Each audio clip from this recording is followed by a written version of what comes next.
mu bwana bwawe wigeze ukubitwa n'umwana ugusumbya imbaraga hanyuma ukamubwira ko mukuru wawe nibahura azaguhorera? Niba utari umufite se wigeze umubwira ko none inshuti yawe ari izakora ako kazi byanarimbuka yihonga ariko ikamukubita ureba? Reka nizere ko udukurikiye utazanye izo mbaraga z'imiganda, inkoni wariye mbere ziyongereho izindi muri n'inkubirane y'inyabubiri. Inkuru isa n'iyi uciye ikibungo ariko mu ntambara y'amasasu yarimo imbunda ziremereye cyane nka za Artillery na machine gun, abasirikare muri Australia bayitsinzwe n'inyoni, bagarutse guhora nabwo bongera gukubitwa nabi cyane. Ushobora kuba uhise wibaza uti inyoni bunyoni. Yego ni inyoni, ntabwo wumviranye kuko iyi ntambara yaje no guhabwa izina rya Birds War cyangwa se Great Emu War, emu intambara y'inyoni.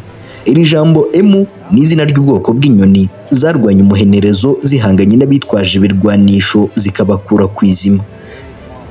Ngwaye ikaze mu kiganiro cya none.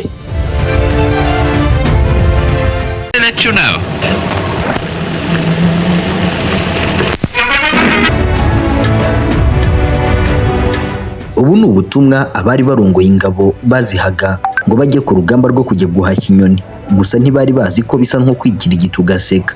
Ubu bwahawe ingabo zagombaga kujya mu burengerazuba bwa Australia mu mwaka w'1932, gusa biza kurangira urugamba barutsinzwe. Gusa mbere yo kugera muri uyu mwaka intambara nyirizina yarwanywemo, reka mpere mu mwaka w'1930. Australia muri iki gihe mu gice cyayo cy'uburengerazuba hari abaturage bari batunzwe n'ubuhinzi bw'imyaka itandukanye, ariko igihingwa cy'ingano kikaba aricyo cyari kiganje mu kubeshaho benshi muri aba baturage. Agaciro k'ingano ushobora kumva ari ibintu bisanzwe bitewe n'uko aho iwanyu uzihingira ukanakumira ibyonnyi mu buryo bworoshye. Ndabyumva ko numva ko muri Australia bitari kugombera ingabo n'imbunda. Gusa tugarutse gato ku mateka ataraba umuranzi, abenshi barimo n'Abanyafurika banyunguse ku cyanga habe namba cyo kuzibura ubwo intambara ya Ukraine n'Uburusiya yakazaga umurego Vladimir Putin ayishoza kuri Volodymyr Alexandrovich Zelensky. Kumva uburemere bwatumye intambara irota, reka twifashishije inyandiko y'urubuga Policy Center for the New South. Iyi nyandiko y'ubushakashatsi bwo muri Werurwe mu 2022 yerekana ko nibura ibihugu 26 by'isi byakonsomaga 55% by'ingano zeraga mu Burusiya na Ukraine. Impagararizi tuzifashe muri Afurika mu bihugu nka Algeria, Morocco na Nigeria bakiriye toni z'ingano zingana na miliyoni 17 z'ingano mu mwaka wa 2021. Ubwo intambara yaririmbanije hagati y'ingabo z'Uburusiya na Ukraine, abaturage b'ibi bihugu igiciro cy'umugati cyaratumbagiye cyane hafi kubarwaza ubworo. Ibi byatewe nuko wageze ku mafaranga akaba 1,500, bitandukanye nuko byari biri imbere kuko wari hagati y'amafaranga 50 n'amafaranga 100.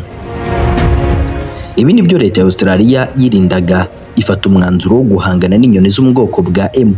Intambara nakubwiye ko yarose mu 1932, ariko ku ntango byose byatangiye mu 1930 ubwo izi nyoni za emu zahungiraga mu majyepfo y'iki gihugu zivuye mu butayu bwa Gibson.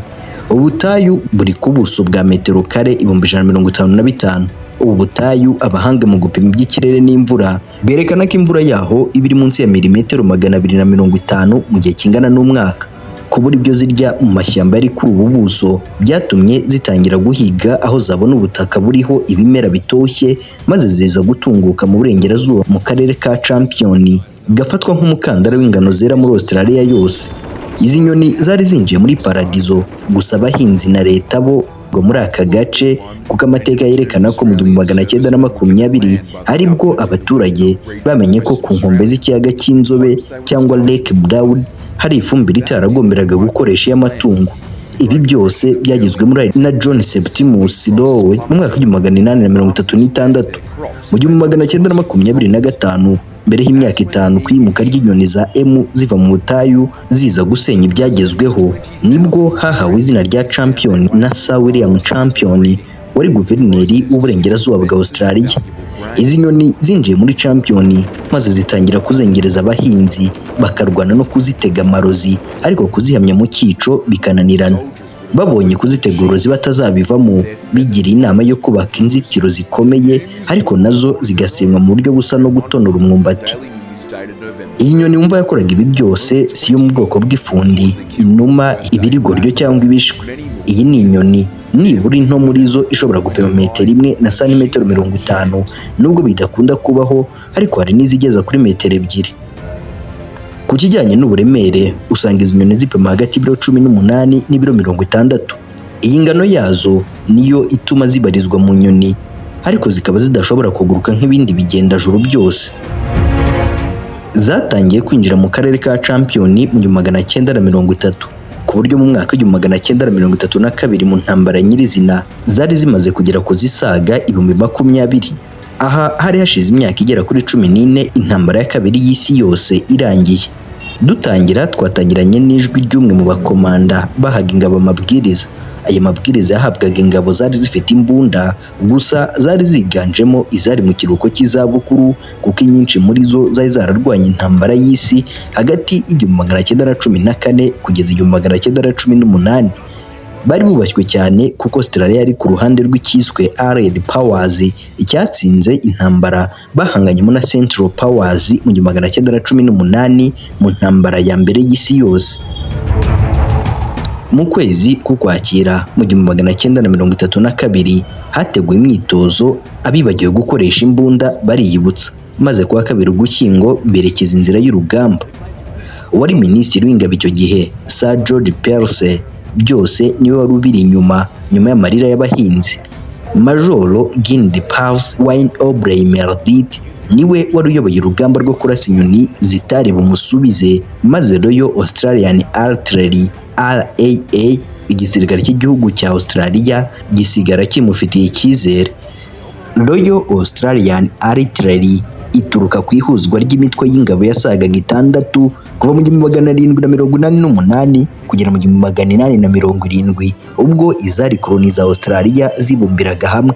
Mu 1901 nibwo hubatswe Australian Defence Force. Zimwe mu mbunda zitakoreshwaga kuva mu 1901 zibitswe zavanywe mu bubiko kubera uretse izi artillery banahugurukanye imbunda 2 zo mu bwoko bwa Lewis gun zari zitwawe n'uruhande rwari kumwe na Sergeant Mark Murray.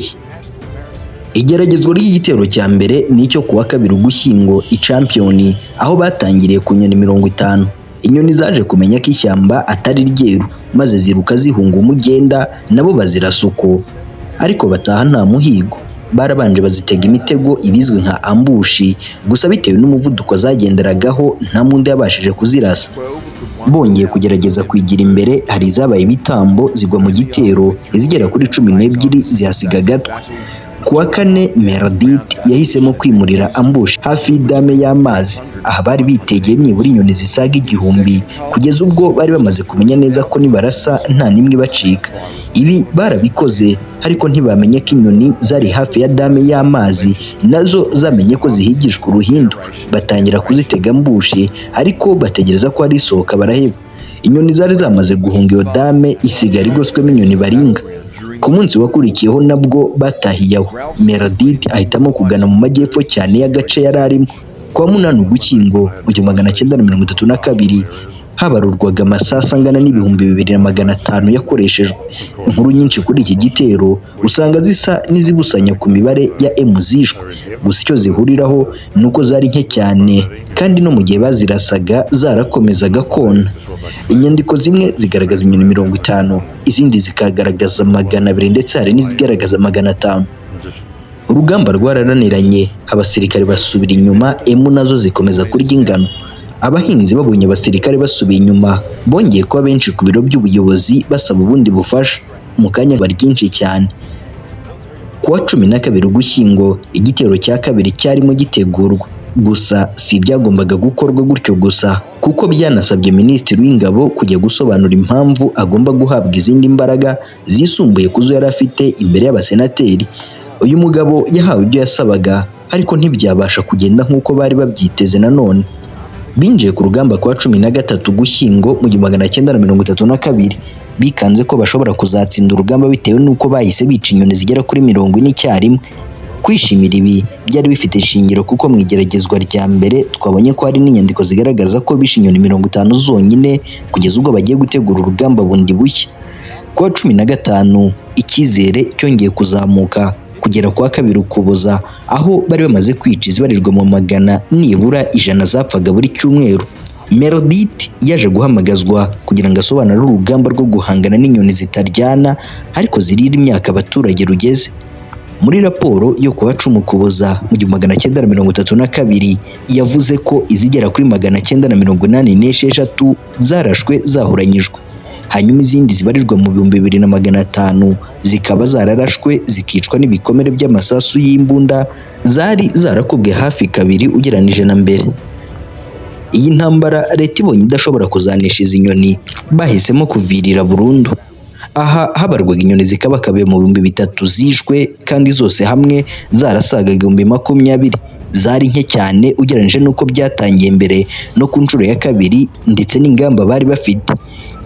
Iyo hagiye kurebwa uko abasirikare bari bararwanye mu ntambara y'isi ya mbere batabashije gukiza abaturage inyoni zari ziturutse mu butayu, abenshi mu banyamateka bavuga ko uru rugamba imbunda bari bafite ntacyo zafashije abahinzi.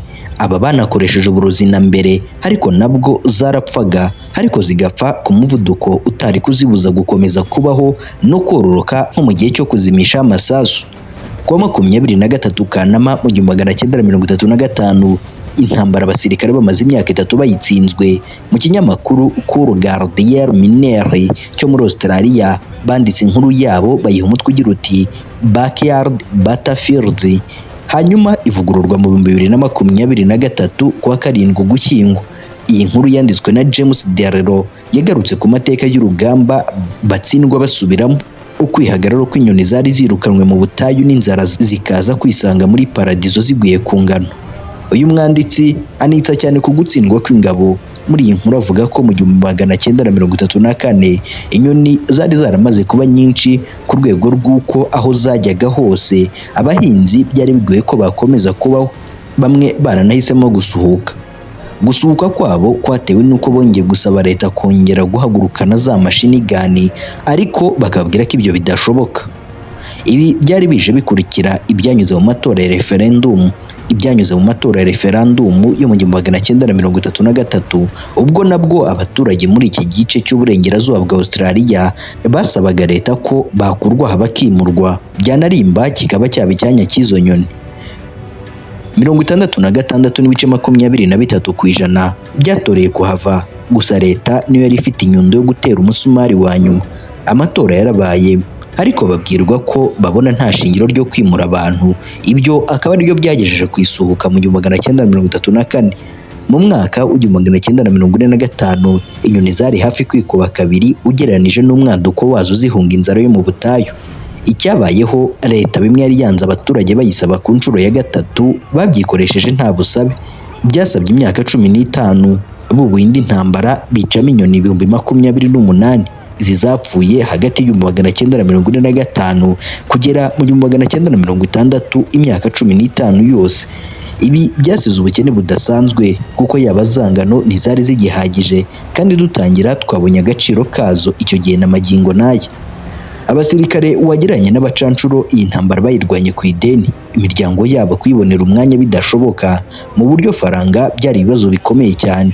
Umwe mu basirikare baraha witwa Daniel O'Reilly yakoze igisa no kwigaragambya asaba nasabira uburenganzira bagenzi be bwo guhabwa ibyo bakoreye muri iyo myaka yose. Ibyo yabikoze mu ibaruwa ifunguye yandikiye Agricultural Bank cyangwa banki y'ubuhinzi yari umuterankunga w'intambara muri iyi ntara. Iyi ntambara yakenesheje uburengerazuba bwa Australia by'umwihariko barwana na emu bigera no kuri leta yose muri rusange. Wikipedia yerekana ko mu kwezi k'Ugushyingo mu 1932 inkuru y'intambara y'inyoni yageze mu bwami bw'Ubwongereza ndetse inasakara n'ahandi ku isi yose. Iki imiryango mpuzamahanga yagarutseho igahagurukira rimwe yamagana ibyakorerwaga mu burengerazuba bwa Australia, gusa ntiyigeze ireba ku baturage barimo bacucurwa na emu. Nyuma yo kubona ibyageragejwe byose ntacyo byatanze, amasasu yaravuze ariko emu ntizikure mu ruge. Baje guhebera urwaje maze bahitamo kubaka urukuta rungana na kilometero 1200 rubuza izi nyoni kuba mu myaka y'abaturage. Uru rukuta ntabwo rwari rwarubatswe bakingira inkwavu, nazo zari zarigize akaraye kajyahe, aho iyi nkuru igize inkwavu ariyo mu 1859. Yego mu 1859 nabwo inkwavu nibwo zakajije umurego, Gusa mu 1788 nibwo muri iki gihugu urukwavu rurengeje ubukana zari zimenyerewe rwagaragaye. Mu 1859 Thomas Austin yatangiye igikorwa cyo kuzihiga mu majyepfo burengerazuba bwa Victoria. Cyari igikorwa cyo guhangana nazo, ariko umuvuduko zororokagaho wari uteye ubwoba. Mu 1920 izi nkwavu zari zimaze kugera hafi kuri miliyari 10. Ibi byarakomeje kuko n'igihe cy'intambara y'inyoni izi nkwavu zarimo zororoka kandi ku muvuduko udasanzwe. Mu 1950 umugabo witwa Cicero wari umuhanga mu bya siyansi yakoze virusi yitwa myxomatosis. Iyi ngiyi itera inkwavu kubyimba amaso, amazuru n'imyanya yazo myibarukiro. Iyi ngiyi ikaba itera inkwavu kubyimba amaso, amazuru ndetse n'imyanya yazo y'imyibarukiro. Iyi virusi yishize isaga 98% kuzahuye nayo zose. Izi zacitse intege maze mu mwaka wa 2017 zongera kuba umutwe, havumbuwe indi virusi birinda ko hakoreshwa ya yindi ntigera ikizitwara bitewe no kuyimenyera. Iyi yakozwe yiswe Calci virusi nayo yishe hafi 1/3 kizariho icyo gihe. Nubwo iki gihugu kitigeze gitangaza izi nkwavu zona kurusha iziriho n'izizabaho nk'izabinjiza mu ntambara, ntaho wanabona inyandiko zizigarukaho zizivuga nk'intambara y'inkwavu nk'uko byagenze ku nyoni za M. ABC Net Unet News igaragaza ko nibura ibigenda ku miti n'ibindi byose byo guhangana n'izi nkwavu bishobora kugera kuri miliyoni 200 z'amadolari y'Amerika, kikaba gifatwa nk'igihombo ku buhinzi. Tugarutse kuri za nyoni zo mu bwoko bwa Emos zidashobora kuguruka bitewe n'ingano yazo, uyu munsi usanga zaravuye mu burengerazuba ndetse zinakwira mu gihugu hose. Kwigirwa amayeri yo kuzifunga zikabona amazi atari yayandi, zahisemo kubaho zishobora kurya udusimba zitananirira byinshi, kuko iki gihugu ahenshi hamaze guhinduka umujyi. Gusa iyo ziza ko zifite ubwenge nk'ubwa muntu, sintekereza ko zitakabaye zifata umunsi zikishimira ko amasasu yananiwe kuzimura ku butaka bwa Australia.